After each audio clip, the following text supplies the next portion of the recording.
Right. Hello, everybody. Nice to see so many of you on the call today. And I think it's really nice for us just to be able to see other human beings' faces. So if you can put your camera on, that would be great. I'm sure we're all desperate for a little bit of contact at the moment, and it's nice just to see each other and know who else is on the call.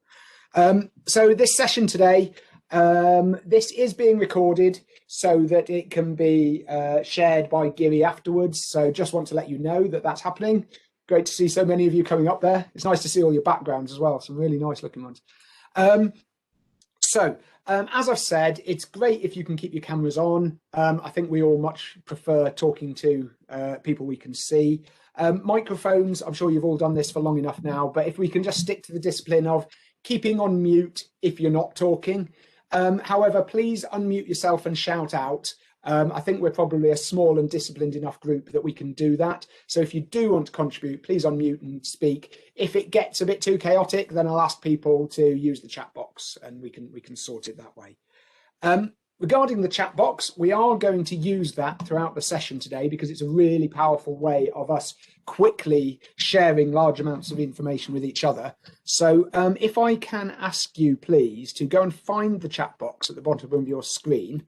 It's the little speech bubble icon. It's the bottom right of my screen. And if you can just type hello or anything else you feel like you should type in there and we can just see you. Hi there. Hello. Hello.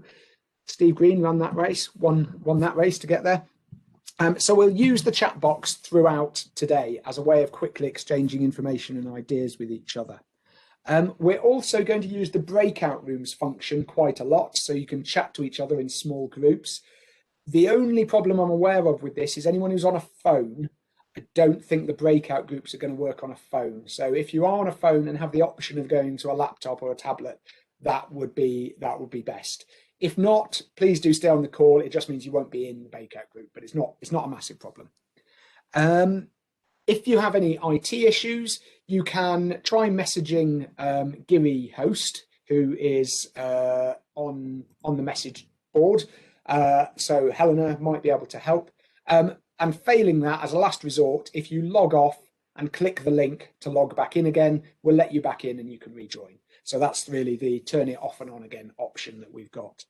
We're going to use a couple of different bits of software this afternoon. So we've obviously got WebEx here. You shouldn't have to do a great deal. It should just happen. And we'll also use Mural that some of you will be familiar with. It's basically a big whiteboard. Later on, I'll invite you in and you can stick Post-its and things on it. Don't waste too much time trying to get it to work. It doesn't matter. If it doesn't work for you, you'll still be fully involved and you can just see what other people put on there. So don't worry if it doesn't work, but it's just a good way of collaborating. So what I'll do now is hand over to Cliff Smith, Executive Director of GIRI, for a bit of an update and introduction to this session. So Cliff, over to you. Thanks.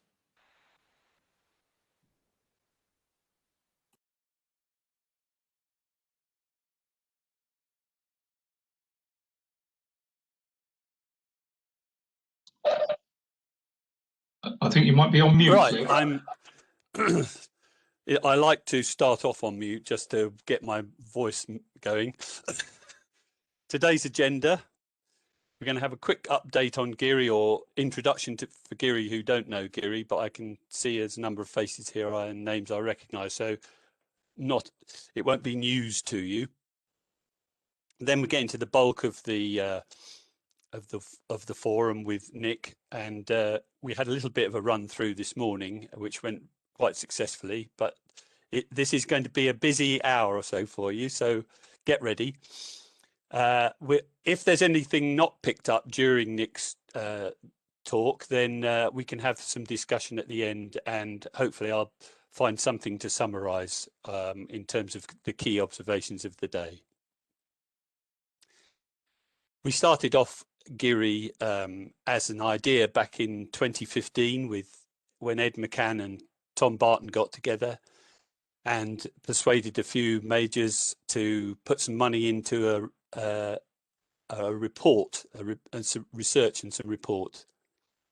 The major issue that came out of this investigation into the cost of error, we saw this, and you may have seen this pie chart before, but 21% of construction turnover is spent in doing something again because you got it wrong the first time.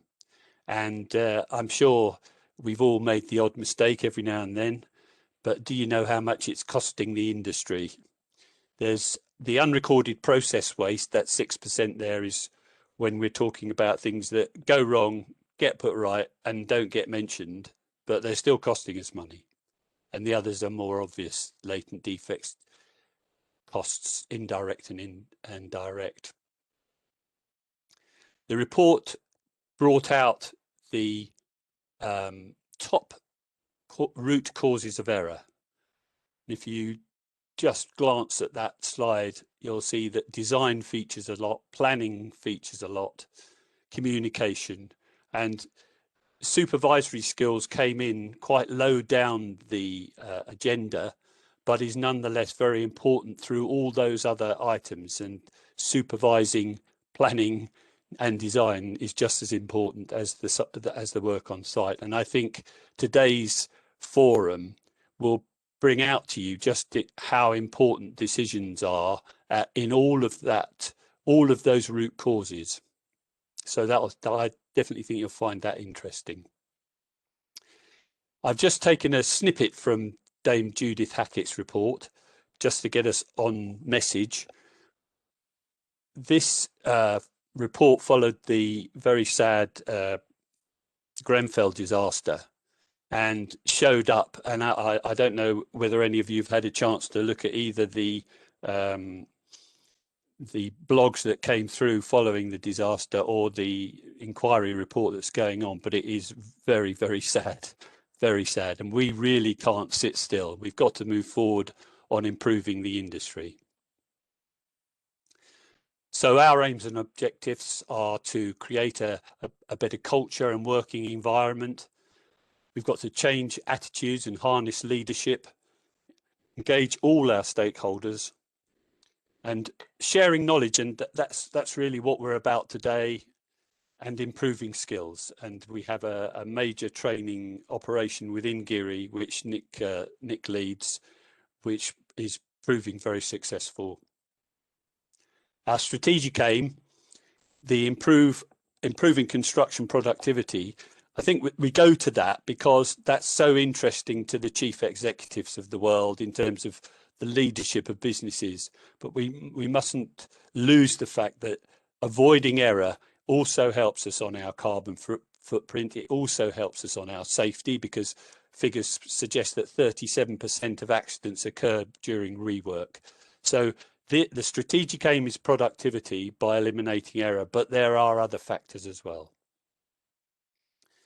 We've got 58 members at the moment, right across the construction industry, and government bodies and insurers, as well as the tier 1 and tier 2 contractors that you would expect to see.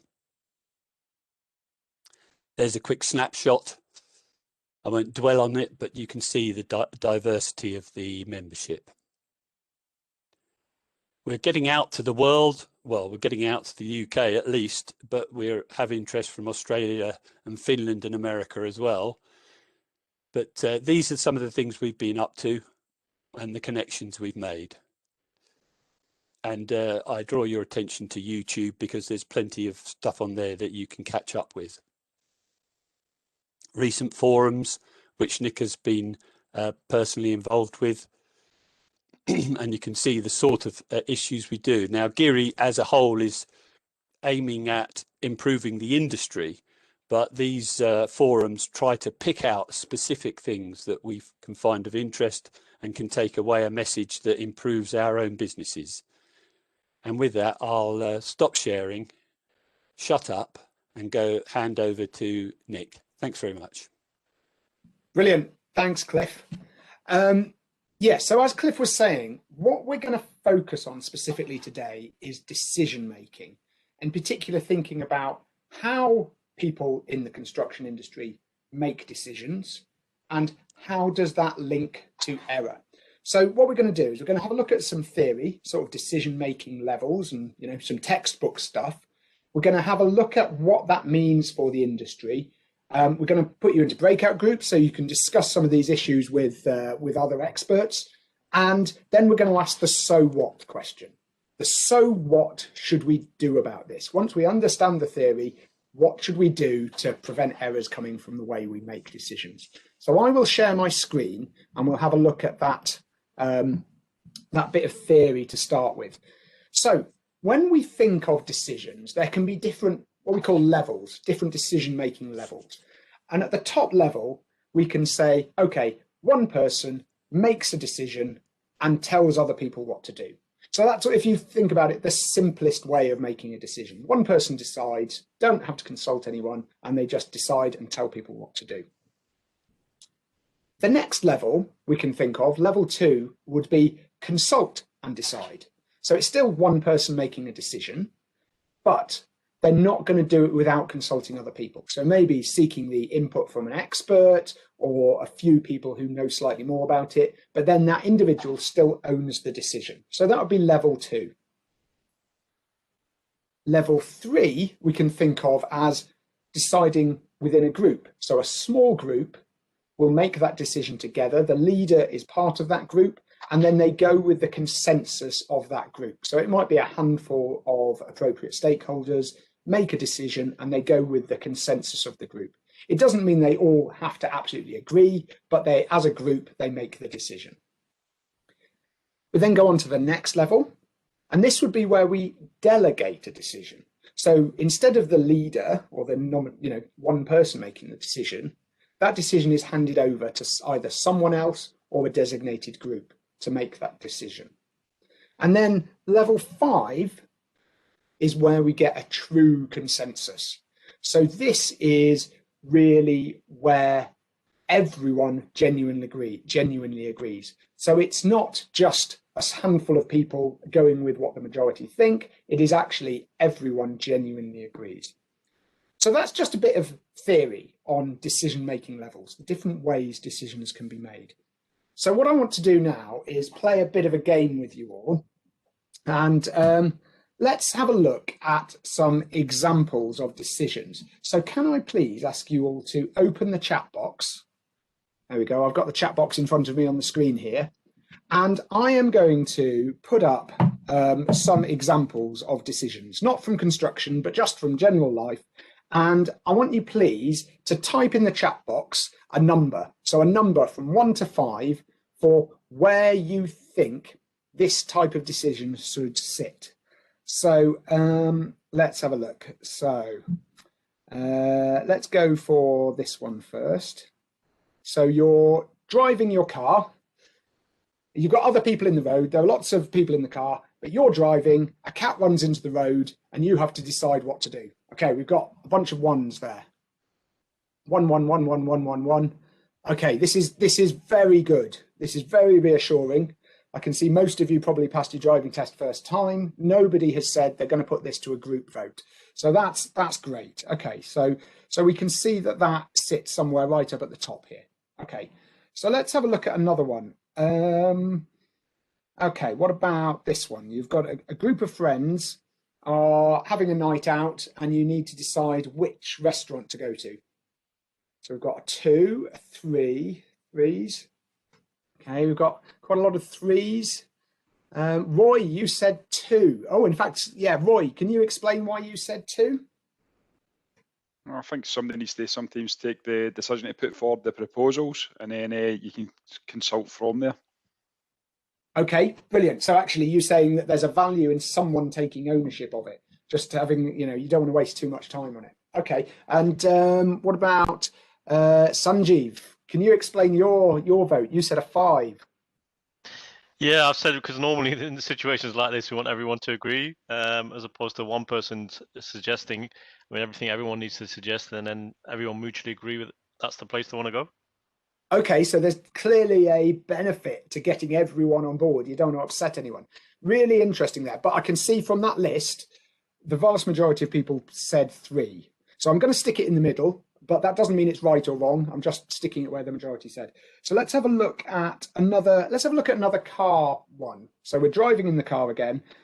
You're going somewhere you've not been before. There's a bunch of you in the car, and you're approaching a motorway junction and you don't know whether or not to take the junction. So let's see some responses. We've got twos. Okay, so that's pretty universal there. Everyone's saying 2. And Yanak, I saw your name pop up there. Can you explain your logic for a number 2? Yeah, so you've obviously got to make a decision quite quickly. So you consult with the person that's sitting next to you, and then make that decision. You don't want to take too much time. Okay, so you're saying you still need to actually, it's time critical, and you still need to turn the wheel. So that's why you're saying it's 2. And Steve, you said it could be a 4. Yeah, I started off with 2 straight away, but quite often you might delegate the map reading to someone else in the car, and actually you should just be thinking on keeping safe with the cars around you. Just, am I coming off there or not? Okay, I'm considering. If you tell me I'm coming off, I'm coming off. So it could be. Interesting. Okay, so it could be a 2, could be a 4, but there's quite a lot of consensus here. Let's have a look at this one. Okay, so you've got a toothache, and you need to decide whether or not to have the tooth removed. Let's go for it in the chat box. Got 4s. So we've got a mixture. We've got a 2 there from Bill. Bill, can you explain the 2? Yeah, basically, I'd actually sort of go and consult with an expert. They're going to know better than I do, so they're going to turn around and inform me of what I should be doing. Okay, interesting. So it's definitely taking that consultation, but you're saying, but it is still ultimately your decision. Yes. So, yeah. Okay. And then we had other people saying, well, it's 4, where I'm happy to hand over that decision completely. So you can see it could be either, but we're definitely getting some expert input into this decision. What about this final one? Let's have a look. You're moving home. I'll pull that onto the screen a bit more. You're moving home, and you're trying to decide what house to buy.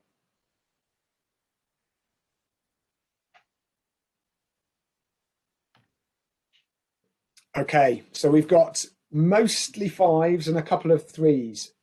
Okay, interesting. So I'll put that down at 5, where the majority say, but it sounds like you're identifying that it's really important to have a consensus there. So, like I said, oh, that's not me. That's okay. So these aren't right or wrong, but we can see that we've got a pretty good feel for what types of decisions should sit at what type of level.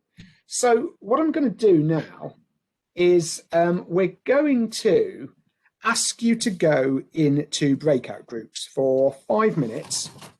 And in those groups, what I'd like you to do, please, is to think about each of these different levels. So levels 1 to 5, you don't have to be exact with them, but you know that the ones at the top are individual, makes the decision, no consultation. And then as it goes down, it's a bit more consultation, and it's going into a bigger and bigger and bigger group decision.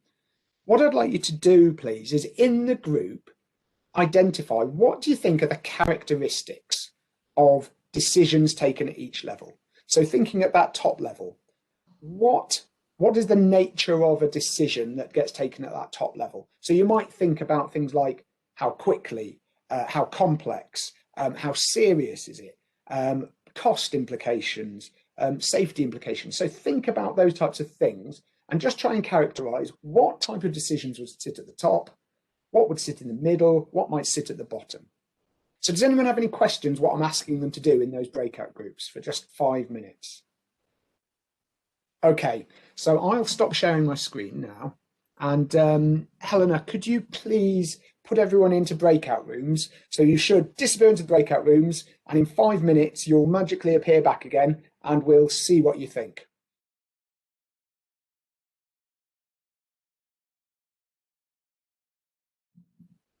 Hello, everyone. Welcome back. So you've all now come crashing back into the main meeting room. You've been unceremoniously muted. So it's all quite blunt, this process, isn't it? Oof, back you are. So what I'm interested in is what you have identified are the common themes, the common characteristics of those different levels of decision making. So let's have a think about the top level of decision making. So that level 1, where it's just a leader or an individual making a decision on their own. Can anyone put in the chat box, what do you think would be that type of decision? What type of situation might require someone to make that type of decision? See if anyone chuck something in the...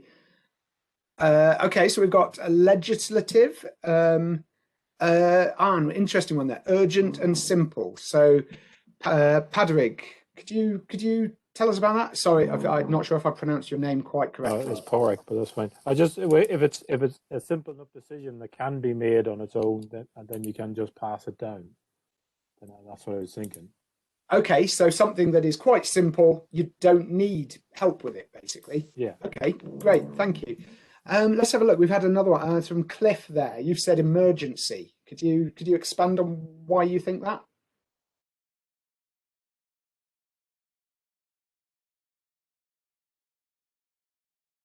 Oh, I think you're muted, Cliff. And it's come upon you unexpectedly, but it's dangerous or high risk, and you need to make a decision very quickly to avoid a worse situation.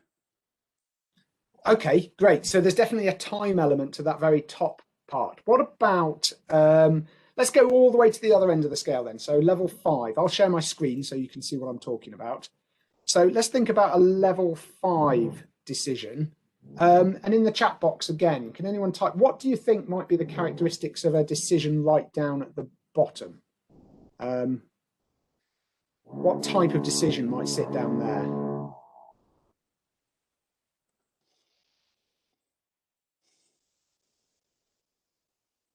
Oh, there we go. So that's an interesting one. Roy, you've talked about sensitive stakeholder. Could you expand on that? So I work with Scottish Water. We're a public body, and a lot of our stakeholders, one of the main ones are our customers, obviously. So we don't just need to satisfy the requirements of standard specifications, but we often need to satisfy the needs of our customers as well. Okay, so it sounds like it's a complicated, lots of stakeholders. That's the type of situation where you push down into the bottom there. So let's jump to the middle then and say, what about level 3, where you want something that's by consensus of the group? Anyone give me characteristics of something that needs consensus?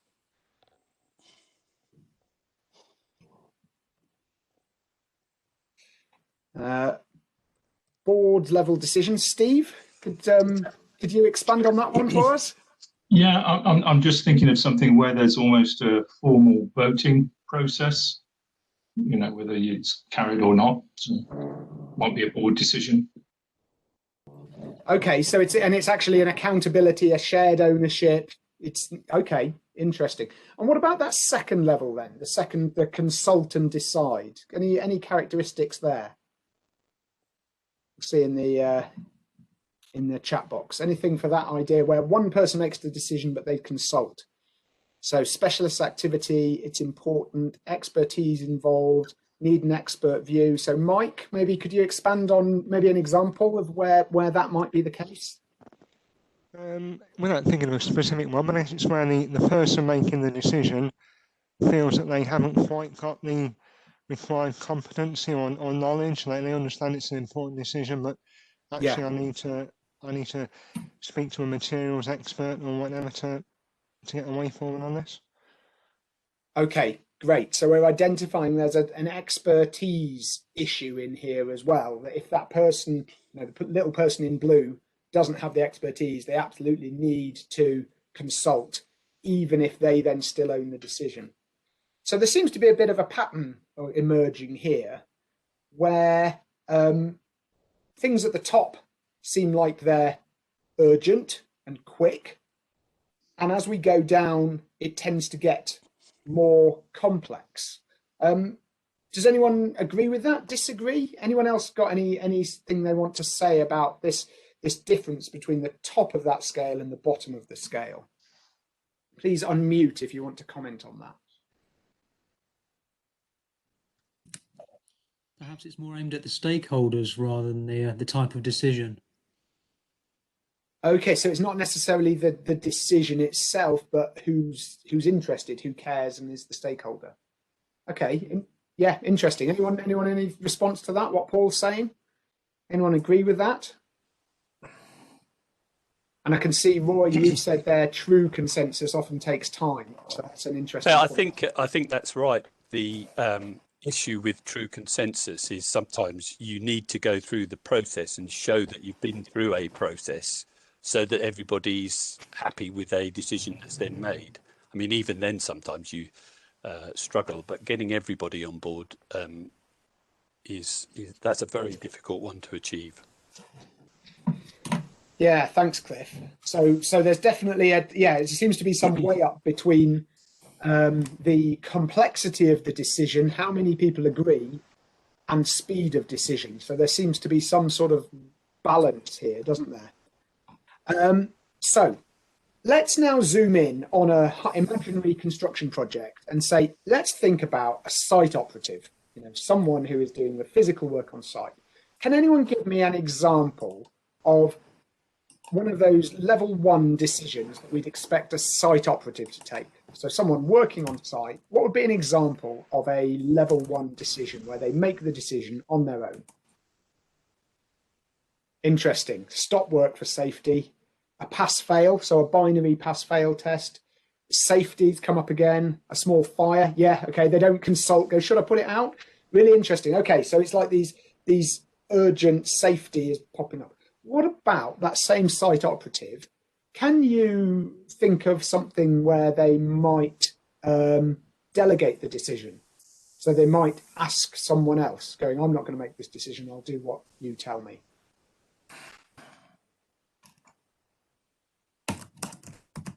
Okay, alternative product of the same quality. Okay, asbestos work, something really specialist, they might not be able to make the decision. Something that has a financial impact. Okay, really interesting. So you can see that even though they're the site operative, they might have decisions at different levels. Let's think about, instead of a site operative, let's consider, say, a project manager, someone quite senior on the site, a project manager. Can you think of anything that they might take as a level 1 decision? What might a project manager have to do that is a level 1 decision?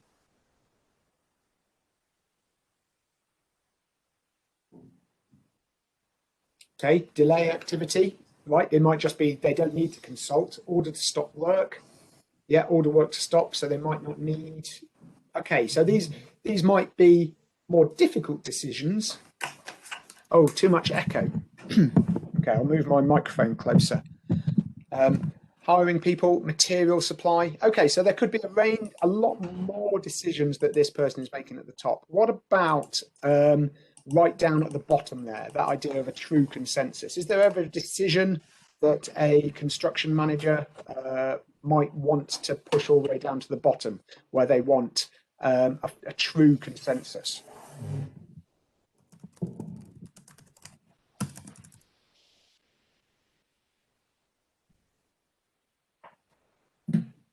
Okay, working over the weekend. Type of coffee. There's an interesting one. Yeah. Interface between trades, major changes, amicable. So, Dr. Martin Hoberg, can you talk about that one? The amicable settlement of a dispute. Maybe explain what you're thinking there. Well, I think that if you the echo again. You can't even understand me. Okay. Oh, there we go. That seems to have gone. Oh, no. Okay. So let's now think about a designer. Okay. Someone who is either an architect or a specialist engineering designer. Can you think of any decisions that they might take that are right up at the top? Would safety be at the top for them? A safety issue? Or any other decision that might be at the top? CDM, okay, so they know what they have to do. They don't have to ask anyone. They know it. Spotted an error in the design. Yeah, interesting. So they spotted an error. They know they have to do something about it. Compliance with building regs, choice of materials. Okay, interesting.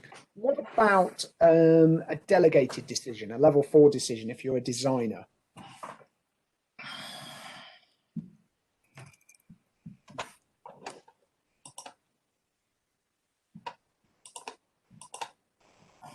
Okay, route selection. Okay, it might not be theirs. Approvals, contract decision taken by the client. Right, so that is not their decision to make. Okay. All right. So this sounds quite interesting in that we've identified that no matter what your role within the construction process, you're going to have some decisions that are right up here at the top. You're going to have some decisions that are somewhere in the middle, some decisions that go all the way down to the bottom.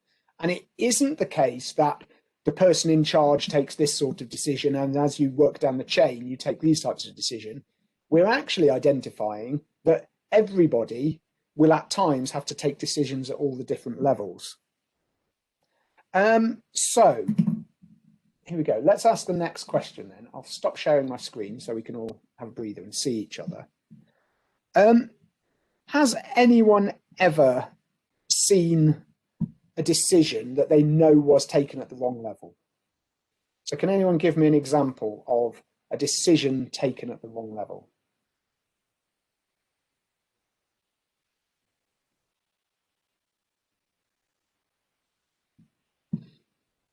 Seeing no examples, it means you've all worked in perfect organizations. Okay, that's interesting. Roy, you've talked about operative proceeding into a deep excavation. Can you explain that one? Can you expand on that? Yeah, in a previous role, operatives thought it was safe for them to proceed based on their individual competence and experience, but due to the risks associated with that deep excavation, it should have been pushed further up for more time to plan it. Okay, great. So they just cracked ahead, took the decision themselves, and they shouldn't have. Okay, and let's have a look. We've got another one here.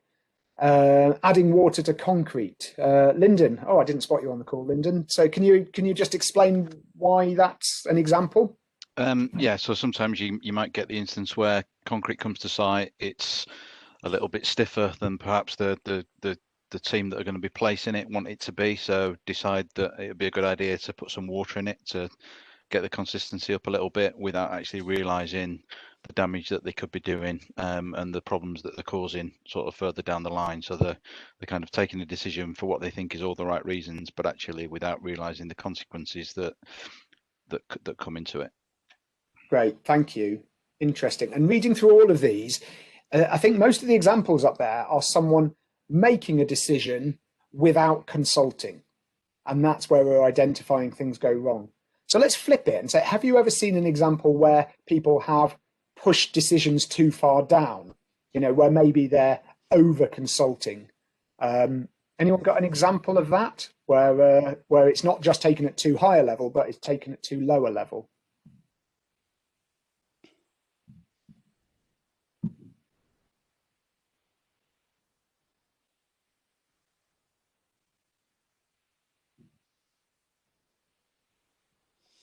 I can see some very concentrated faces there. This is, I'm hoping it's because you're thinking about the question.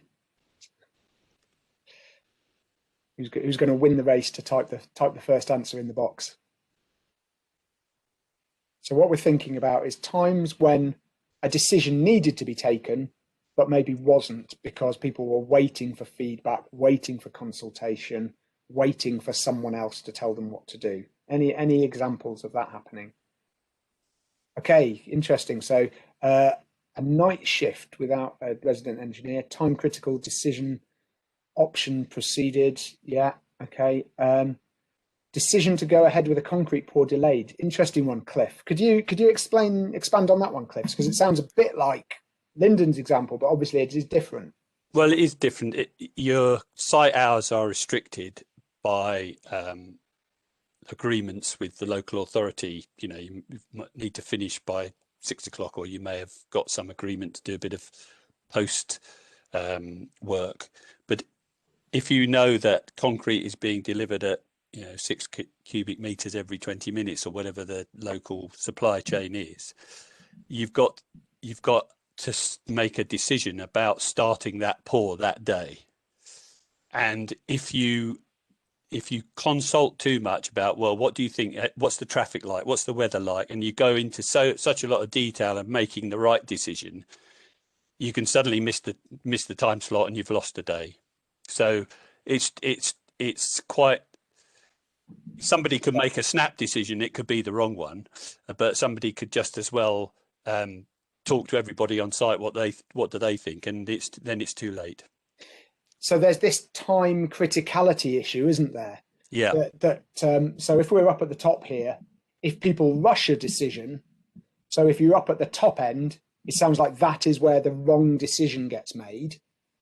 But actually, coming down here tends to make better and better decisions, but they get slower.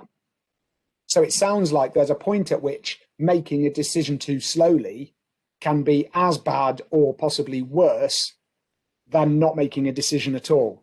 So it sounds like we've got an interesting trade-off here between speed of decision making at the top and accuracy, if you like, of decision at the bottom.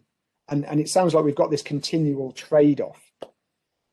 What I'm going to do now, I'm showing you my screen. I'm going to share with you a link in the chat box. So this thing that I'm showing you is called Mural. It's basically a big blackboard.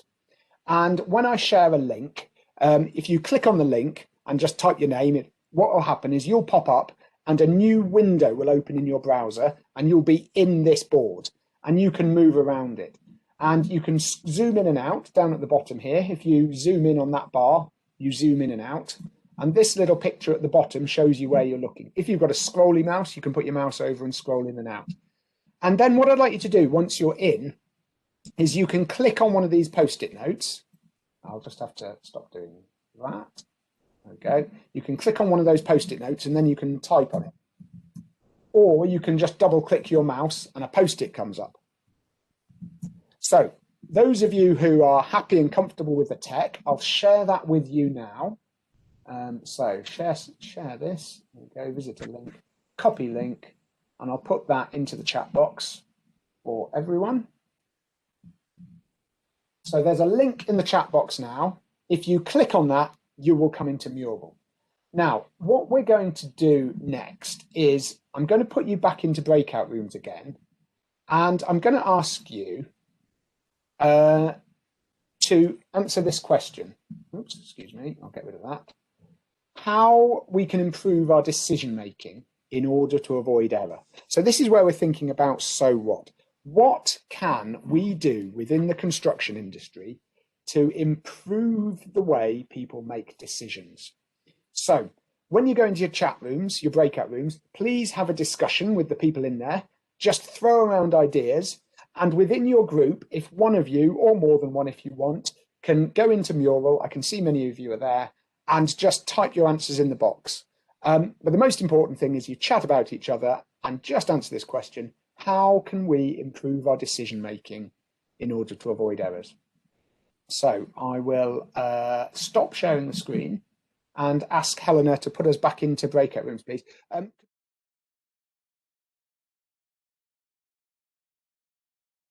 Hello, welcome back, everybody. So I don't know, did any of you actually have a good chat then, thinking about how we make decisions now? Is there anything we can do to improve decision making and make sure decisions are made at the right level? Anyone, any thoughts on that? Can anyone give me some feedback from what you discussed in your groups?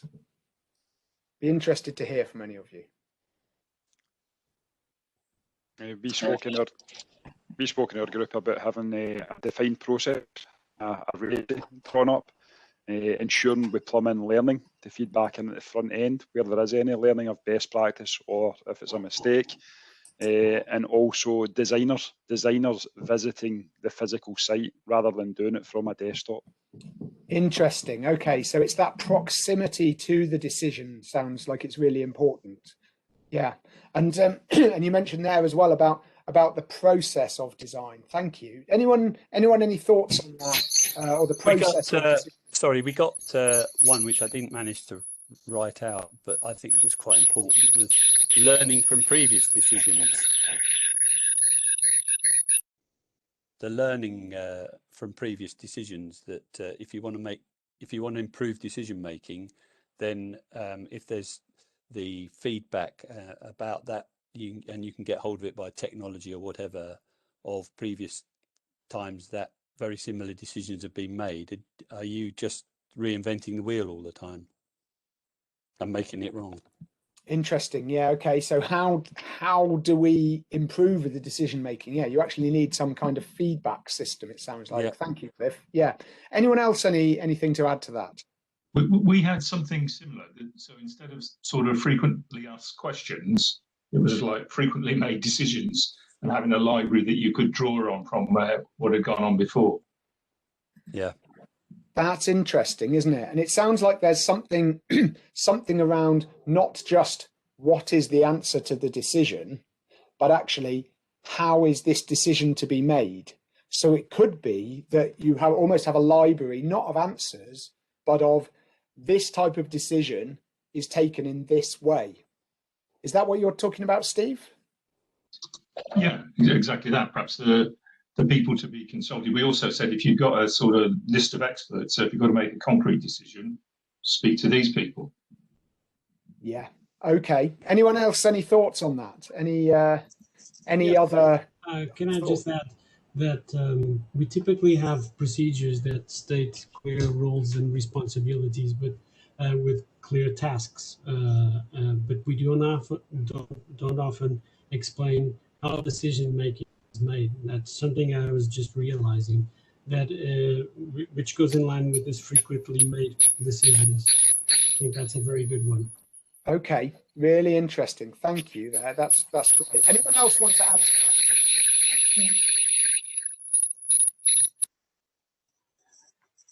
I'd have a go, Nick, but there's a lot of feedback. Yeah, please go for it. I'll keep muting myself, so I'm not sure if it's this end, but go for it. Go for it. I think they're talking about technology, the sort of idea of, I suppose we're heading towards the artificial intelligence, machine learning world, where the computer will beat the chess master because it can review better decisions. It can review all the decisions ever taken. So that kind of the technology side is something that we can't ignore. We're heading in that direction.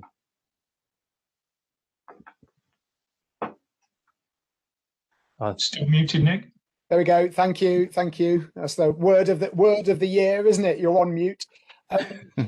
So that, and thanks, Jan. Cad, I think were you going to say something there? I was going to try, Nick, but the problem is so bad. Every time I switch on, I'm afraid to get this. Can you do anything about that as well? I think there's two of you in here. I think that's the problem. You're represented twice. I'm going to eject one of you, but if you get ejected, do come back in again.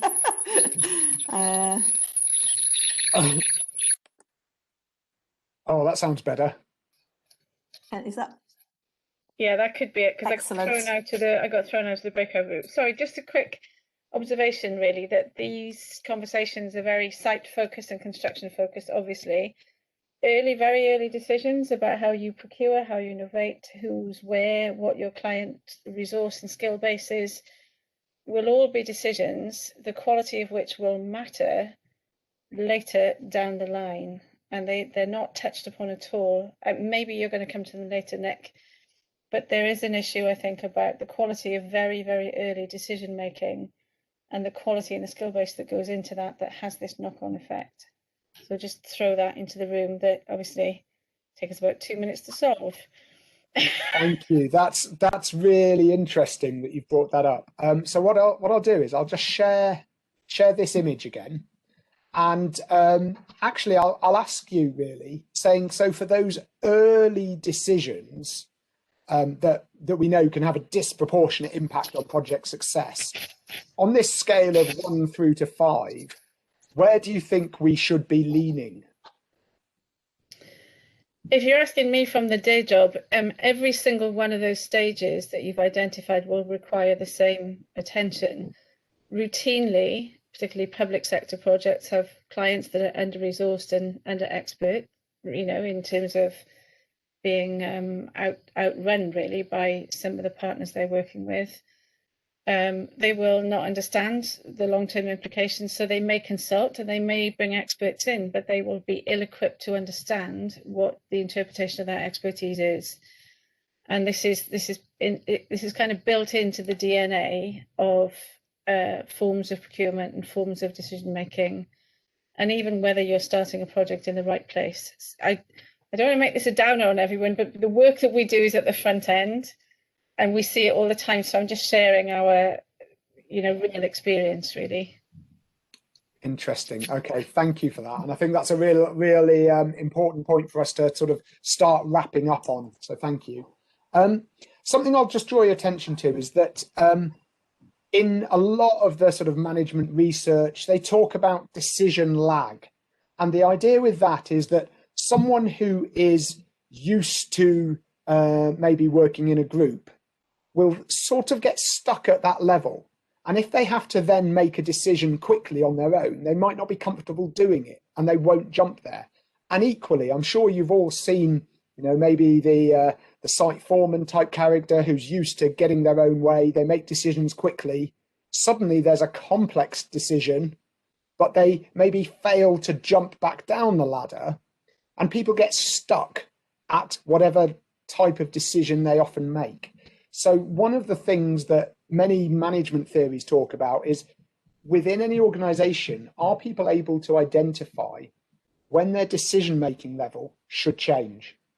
I normally make decisions on my own, but I now need to notice this is a decision I can't make on my own, therefore I'm going to slide down the scale. Or equally, I normally chat about everything and take ages to make a really carefully considered decision, but this is now urgent, I need to make a decision. So that ability to jump up and down this ladder is something that I think might be really interesting for us to explore as a way of making better decisions. Okay, I think we're already over time, so I'm going to wrap up there. What I'd ask you, please, any of you who are still in the mural board, and I know a few of you are, what I'll do is I'll summon you, so it'll just drag you to that bit of the screen. There's a couple of boxes down here where it can say, what did you think of this workshop? So any feedback is really useful for us. And also separately, if you've got any suggestions as to how the workshop could be improved, please just stick them in that board, and that will help us to make these workshops better next time. So some of you will probably be in Mural and can do that. And equally, if you're not, if you've got any feedback at all on this workshop, please put it in the chat box so that we can gather that. And to Cliff's message, how do we gather feedback so we can improve and not make the same mistakes in future? So please give us some feedback. With that, I'll hand back to Cliff, who no doubt will sum up and say otherwise words. So Cliff, over to you. Thanks, Nick. I think, looking at the decision making, and we've had 50 minutes to talk about it. It's such a complex area, and we're making decisions all the time about everything we do. And understanding this, just the understanding of that scope and that those 5 steps, if you like, in itself can help us make better decisions in the future, because we'll just have a sort of background to put things into, and crossing the road or making a decision about whether to consult with a stakeholder about a planning permission. These are complete extremes, but they are all part of a mental process that we have to go through. And I think time spent on making the right decision is obviously one of the key factors, and we have to try and plan and think about the time we need to make the right decisions. So thank you very much for coming, everyone. I hope you found it interesting, and we've got some more forums coming forward. I'm going to quickly pass you over to our event host to just tell us quickly what we've got coming up in terms of forums, and hopefully you'll be able to join us. Helena, have you? Thank you, Cliff. Yeah, I've just put a link into the chat box, which will take you to our events page. They're all listed on there. We're doing another one in 2 weeks' time, and then we've got 2 more in March. There's a bit of detail in the titles of those, so you can get an idea of what the subjects are. But if you sign up for our newsletter, which is also, you can find the link at the bottom of that page, then you'll get reminders about it. And we're also on social media, so if you're following us on LinkedIn, you'll see the reminders on there. You can follow the GIRI page. Twitter and so on. So hopefully, if you've got any more questions or want any more information, don't hesitate to get in touch. Thank you. So we've got our members meeting on the 25th of February, where I'm hopefully going to be able to announce to you some major steps forward that we're making in GIRI. So I hope you'll all put that in your diaries as well. Thanks very much. Goodbye.